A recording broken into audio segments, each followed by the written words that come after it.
जय हिंद साथियों। आज बात करते हैं पूर्व आईपीएस अधिकारी अमिताभ ठाकुर की। इस नाम से आप सभी लोग परिचित होंगे। अमिताभ ठाकुर पूर्व आईपीएस अधिकारी हैं, बल्कि थोड़ा और इसको विस्तार से बता देता हूँ इनके पूर्व का क्या मसला है। इस सपा सरकार में ये वही आईपीएस अधिकारी हैं जो लैपटॉप लेकर सड़क पर बैठ जाते थे, दुनिया भर के ड्रामे करते थे। इनके ऑफिस में ले जाने के लिए या इनको बाहर निकालने के लिए इन्हीं के अधीनस्थ पुलिस आरक्षी इनको उठा कर कहीं यहाँ गोदी में रखते थे, कहीं वहाँ गोदी में रखते थे। इस तरह के उद्दंड बिगड़े हुए आईपीएस अधिकारी रहे हैं। इनका जबरन रिटायरमेंट दिया गया है, तो ये जबरन रिटायर्ड पूर्व आईपीएस अधिकारी हैं जो कि एक ड्रामा करने कानपुर आए थे। कानपुर का मसला ये है कि पुलिस का एक आंतरिक विवाद था एक अधिकारी और एक आरक्षी के बीच में। अधिकारी आईपीएस लेवल का था। चूंकि ये खुद भी एक आईपीएस रहे हैं, तो इनको लगा कि हम कानपुर जाएं उस आईपीएस अधिकारी पर, जो कि इनका भाई ये सीनियर आईपीएस अधिकारी हैं, भले रिटायर्ड हैं, और वो नए आईपीएस अधिकारी हैं, तो उनके ऊपर जाकर रुतबा दिखाएं कि मैंने अब राजनीतिक दल बना लिया है और मैंने ये कर लिया है। हास्यास्पद बात इसमें मुझे ये लगी कि जब ये यहाँ आए और इन्होंने मीडिया के सामने बयानबाजी करी, तो ये कुछ इस तरह के शब्दों का प्रयोग कर रहे थे, मैं अपने स्तर से जांच करके फिर मैं पुलिस प्रशासन से कहूंगा कि इस पर सख्त से सख्त कार्रवाई करिए। अरे भाई, क्या हो तुम यार? अमिताभ ठाकुर क्या हो तुम? राजनेता बनने का प्रयास कर रहे हो। आजाद अधिकार सेना तुमने बनाई है, और अपने आप को क्या मतलब, तुमने क्या अपने आप को मसीहा समझ लिया है क्या? आप किस तरह की भाषा शैली का इस्तेमाल कर रहे हैं? क्या आप जज हैं? क्या आप सरकार हैं? क्या आप मंत्री हैं? क्या आप अपने स्तर से जांच करके क्या आप कार्रवाई करेंगे और कराएंगे? भाई, एक पूर्व आईपीएस अधिकारी सत्ता के नशे में इतना चूर है, या उसको लगता है कि सत्ता उसकी जेब में है, बीजेपी की सत्ता नहीं है। इस पूर्व आईपीएस अधिकारी अमिताभ ठाकुर को लगता है कि उसकी सत्ता है, और इस तरह की बात करता है।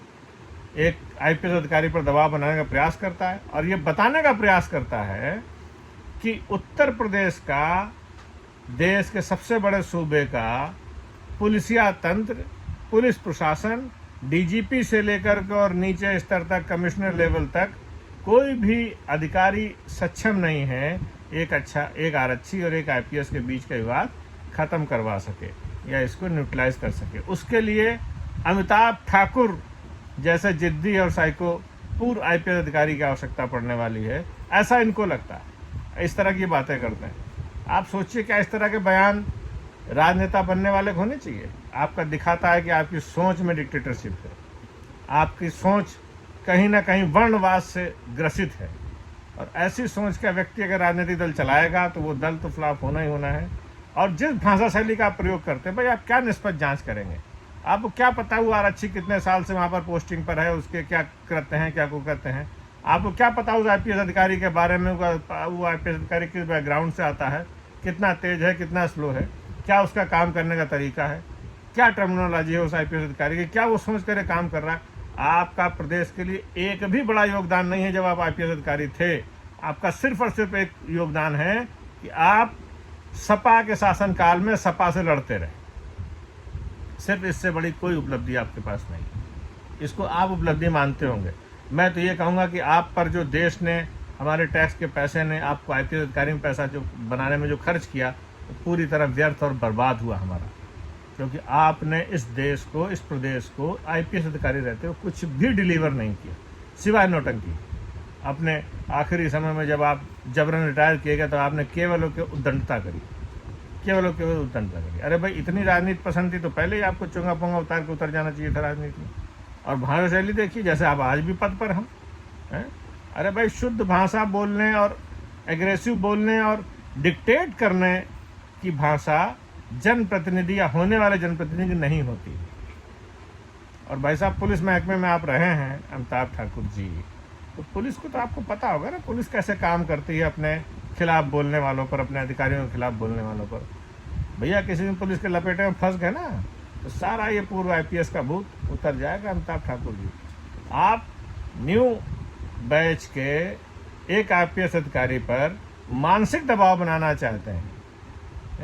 आपने कभी पुलिस रिफॉर्म की बात नहीं करी। आपने कभी भी पुलिस में हो रहे, कहना चाहिए, कम संसाधनों में ज़्यादा काम करने की जो प्रवृत्ति है पुलिस की, उस पर आपने ना कभी सराहना करी, ना उसको लेकर कोई आंदोलन किया, ना उसको लेकर कोई बात करी। सिर्फ और सिर्फ ड्रामेबाजी आप करते हैं। आप चले आए कि हाँ जी यार अच्छे के साथ ये हो गया, फलाने के साथ ये हो गया, ढिमकाने से। कैसे पता आपको क्या हो गया? जो जिसने बता दिया आपने मान लिया है। आप केवल वर्णवाद से ग्रसित व्यक्ति हैं। आपके अंदर राजनीतिक समझ शून्य है। आपके अंदर राजनीतिक समझ बिल्कुल निरर्थक है। आप कोई भी राजनीतिक सोच नहीं रखते हैं। आप सिर्फ और सिर्फ वर्णवाद की सोच रखते हैं, और ऐसे व्यक्ति को मैं कुछ नहीं समझता हूँ। मैं ये मानता हूँ कि आप सामान्य से भी नीचे, बहुत नीची सोच रखने वाले, निचले स्तर के IQ के व्यक्ति हैं। जय हिंद, जय भारत।